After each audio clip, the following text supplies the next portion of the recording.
Making your own paint is a super relaxing process, and here's how you do it. Add your pigment to a glass surface and make a well in the middle.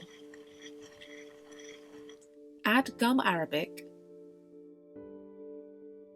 distilled water, a drop of glycerin, and some honey.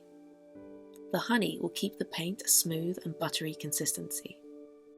Use a palette knife to blend the ingredients together. It will take a little while to combine. Try to scoop the ingredients into the middle as you do it, so it doesn't spread too far.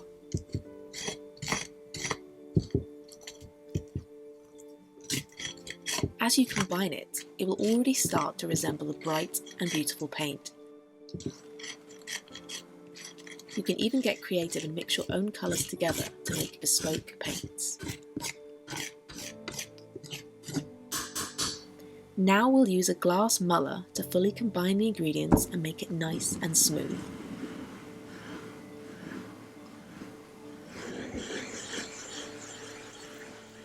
The muller will grind the remaining pigment into the paint and reduces lumps and bumps.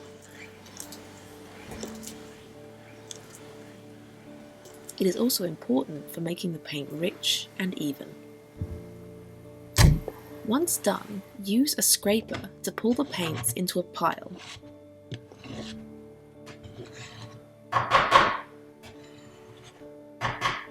This will make it easier for you to pick up the paint and put it into a little container. You'll need to leave your container of paint to set for a few days, and then once it's done, you can pop it in your art tray and you're ready to paint. Now you can add a little bit of water and start creating beautiful art.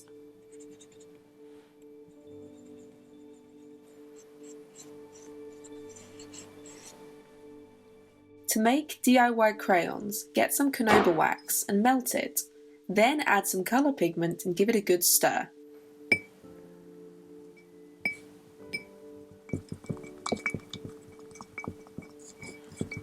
Use any ice cube mould you like. I went for a classic crayon shape and pour it in.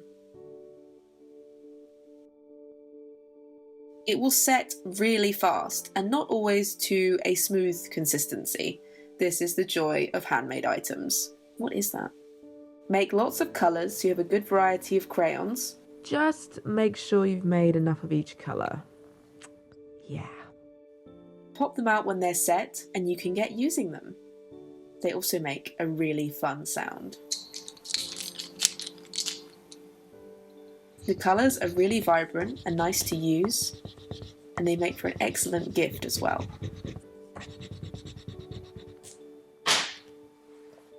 I'm going to show you how to create a paint palette with air drying clay. It makes for a lovely gift or something you can use for yourself. No kiln needed. Roll out the air drying clay with a rolling pin. Use a bottle or a large pen if you don't have one. Both will do fine. Roll it to at least 5mm thick and into a large disc shape.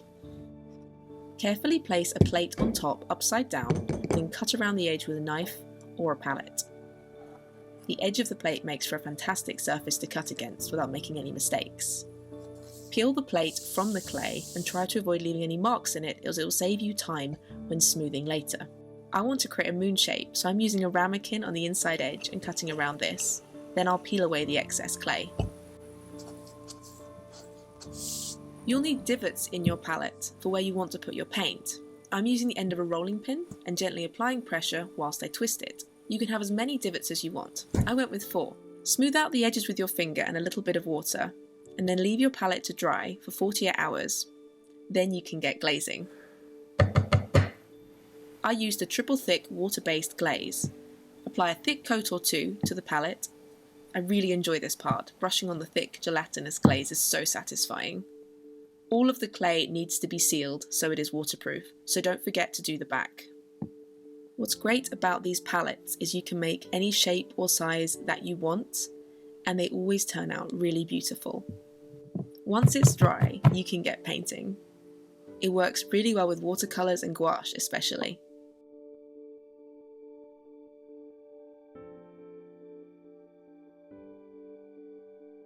And then when you need to wash it, just use a damp cloth to gently remove any remaining paint.